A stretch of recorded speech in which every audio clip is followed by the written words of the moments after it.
Muy bien, buenas tardes. Vamos a ver alteraciones en paratiroides. Recuerden que las glándulas paratiroides producen paratormona. Cuando disminuye el calcio en sangre, se produce paratormona. La paratormona en riñón reabsorbe calcio. En hueso aumenta la actividad de osteoclastos para que se libere calcio. Esto me aumenta el calcio sérico. Al aumentar el calcio sérico por retroalimentación negativa, disminuye la producción de paratormona.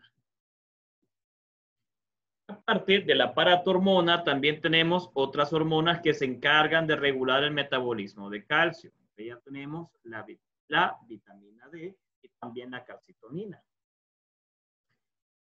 La paratormona aumenta la absorción intestinal de calcio, de fosfato, disminuye la excreción renal de calcio, aumenta la excreción renal de fosfatos, incrementa la resorción ósea, disminuye la formación ósea, incrementa el calcio y disminuye y previene un incremento de fosfatos. La calcitonina, por otro lado, esta se produce cuando hay hipercalcemia, o sea, cuando yo tengo exceso de calcio y disminuye la paratormona, aumenta la calcitonina. Incrementa la excreción renal de calcio, fosfatos, disminuye la resorción ósea, disminuye las concentraciones séricas de calcio y de fosfato. ¿Qué quiere decir? Que entre estas dos se mantienen para regular el metabolismo del calcio. Cuando el calcio baja, se produce paratormona. Cuando el calcio aumenta, calcitonina. La vitamina D me sirve para reabsorber más calcio, reabsorber fosfato. Incrementa la excreción renal de calcio y disminuye y favorece la entrada de calcio a nivel óseo, favoreciendo la formación de huesos. O sea que la vitamina D, su objetivo es que el calcio termine en hueso. De forma normal, la vitamina D parte se produce por la absorción intestinal, parte por la luz ultravioleta, entra en forma de colicalciferol, en hígado sufre la primera hidroxilación y en riñón sufre la segunda hidroxilación para que sea vitamina D biológicamente activa. Por eso cuando hay daño renal crónico disminuye las cantidades de vitamina D. Vamos con las alteraciones. Primero, cuando hay exceso de paratormona. El exceso puede aparecer en forma de hiperparatiroidismo primario. Los pacientes tienen hipercalcemia y paratormona elevada. El 80% de los casos es por un adenoma paratiroideo. Puede haber también hiperplasia, adenomas múltiples o cáncer paratiroideo, pero esto es menos frecuente. ¿Qué va a pasar? Este tumor va a producir paratormona independientemente de los niveles de calcio. De forma normal, ya sabemos que el calcio inhibe la paratormona, pero aquí no. Aquí hay exceso de calcio y se sigue produciendo paratormona. La incidencia del hiperparatiroidismo primario aumenta con la edad, es más elevada en mujeres, personas afroamericanas y personas afroamericanas. La mitad de las pacientes con hiperpara son mujeres posmenopáusicas, aunque puede ocurrir a cualquier edad. Suele ser diagnosticado en la primera década de la vida, en la primera década posmenopausia, y nos puede confundir, ya que ya sabemos que después de la menopausia comienzan los cambios para osteoporosis y los pacientes con hiperpara hacen osteoporosis. La diferencia es que aquí hay hipercalcemia. Se pierde la supresión normal de la paratiroides por el exceso de calcio. Entonces, siempre hay calcio a pesar, Siempre es paratormona a pesar de los niveles de calcio. Sospechamos en pacientes que tienen hipercalcemia y cuando volamos paratormona encontramos niveles mayor de 20 picogramos por ml y eso nos orienta al diagnóstico de hiperparatiroidismo primario. En el hiperparatiroidismo grave aumenta la actividad de osteoclastos y supera la actividad de osteoblastos. El hueso puede ser devorado casi por completo. Los pacientes muchas veces consultan por una fractura, a veces fracturas patológicas. El paciente iba caminando, tuvo un pequeño tropezón, se cayó y se fracturó, con situaciones que normalmente no deberían causar fracturas. Las radiografías muestran descalcificaciones.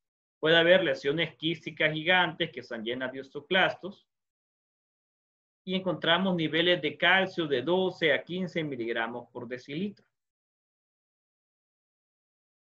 Los huesos fácilmente se fracturan con múltiples traumas o por pequeños traumas, sobre todo en zonas donde tienen quistes.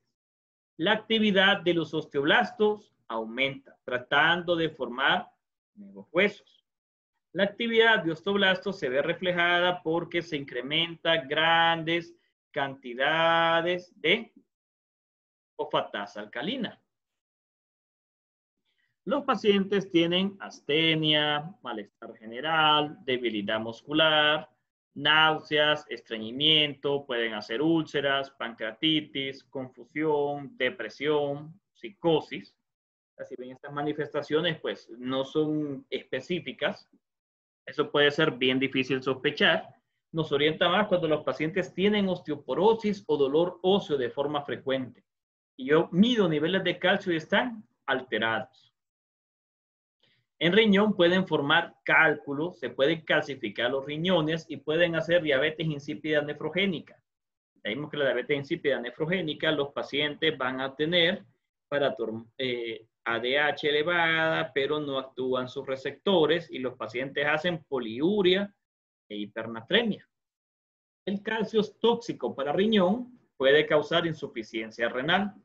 A nivel cardiovascular tienen hipertrofia ventricular, hacen hipertensión arterial secundaria, calcifican válvulas cardíacas, pueden hacer arritmias, alteraciones de la conducción y alteraciones del intervalo QT.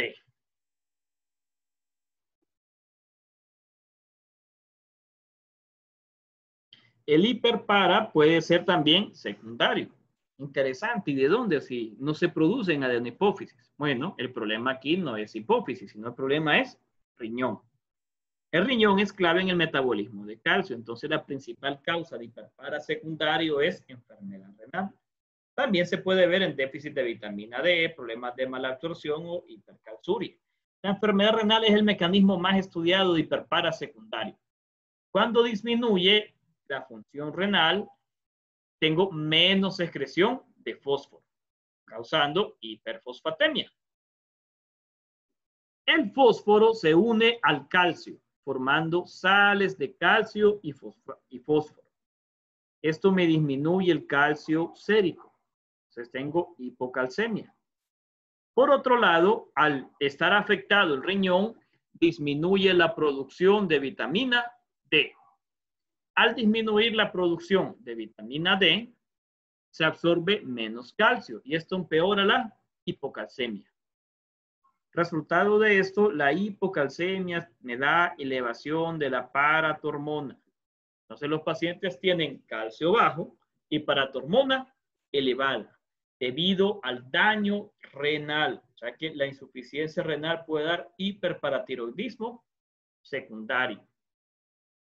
Incluso puede haber terciario. Si un paciente renal con hiperpara secundario tiene trasplante, va a normalizar la excreción de fosfato, va a normalizar la hidroxilación de vitamina D, debe disminuir la paratormona y normalizar el calcio. Pero ¿qué pasa? Hay veces que a pesar de tener un riñón nuevo, persiste la secreción de paratormona y los pacientes siguen con hiperparatiroidismo. Ese es el hiperpara terciario, que se hizo trasplante renal, ya mejoró el riñón y el paciente va a tener hiperparatiroidismo a pesar de tener su riñón normal. Entonces, en el hiperpara primario, el paciente, el calcio está alto, la paratormona elevada, el fósforo normal o disminuido, vitamina D normal. El hiperpara secundario, hay paratormona alta, el calcio está bajo, sobre todo cuando es por causas renales. El fosfato está elevado en causas renales y en causas renales puede haber déficit de vitamina D. Y se ve más fácil. El primario, elevado el calcio, elevado PTH, bajo fósforo, vitamina D puede estar elevada. Secundario, paratormona elevada. La causa del secundario es el calcio, o sea, la hipocalcemia es lo que me causa el hiperpara. Aquí en el primario, el hiperpara es la que me causa la hipercalcemia. En el secundario, la hipocalcemia me causa hiperpara. El fosfato me contribuye a la hipocalcemia, el déficit de vitamina D a la hipocalcemia. ¿Qué pasa cuando hay déficit de hormonas paratiroideas? ¿Qué causa? Ocurre el hipoparatiroidismo. Por eso Los pacientes tienen menor cantidad de paratormona. Por lo tanto, la actividad de osteoclastos disminuye y el paciente desarrolla hipocalcemia, hiperfosfatemia, paratormona disminuida. El paciente no les va a decir, doctor, tengo hipoparatiroidismo primario, tengo hipoparatiroidismo. El paciente les va a llegar por datos de hipocalcemia. Los datos más característicos de hipocalcemia son las manifestaciones osteomusculares. ¿En qué casos puede haber hipopara? Usualmente va de la mano con problemas en la tiroides, tiroidectomías, que se aplique yodo radioactivo sobre la tiroides. Entonces, si hay daño en la tiroides, como están tan cerca, se puede afectar la paratiroides. Otras causas, hipomagnesemia, otras causas, problemas autoinmunes. Todo esto se va a relacionar con hipoparatiroidismo, o sea que va a disminuir la cantidad de paratormona. Ahora, el paciente, ¿por qué va a llegar? Les puede llegar por tetania, por contracturas musculares. Las contracturas musculares van a dar y que el paciente haga espasmos en los brazos, los reflejos va a estar con hiperreflexia y en casos graves, convulsiones. En casos levemente podrían hacer parestesia, siente que se le duerme las manos, que se le duerme la cara. Casos graves, laringoespasmo, convulsiones. Una de las manifestaciones más importantes es el signo de Trousseau y el signo de Chebostek. El signo de Trousseau insuflan el esfigmomanómetro, lo mantienen 3-5 minutos, a veces con solo insuflar el paciente ya hace contracturas musculares. Chebostek, el paciente cuando ustedes presionan el macetero, hacen los reflejos, va a tener contracturas. Ahora, ¿por qué la hipocalcemia da contracturas? Es bien interesante. El calcio es necesario para bloquear los canales de sodio. Cuando el calcio extracelular está bajo, hay mayor permeabilidad a los canales de sodio. Entonces las células musculares se despolarizan porque entra sodio. Esta despolarización me va a estimular el potencial de acción y causar contracturas. Y con esto terminamos la parte de paratormona.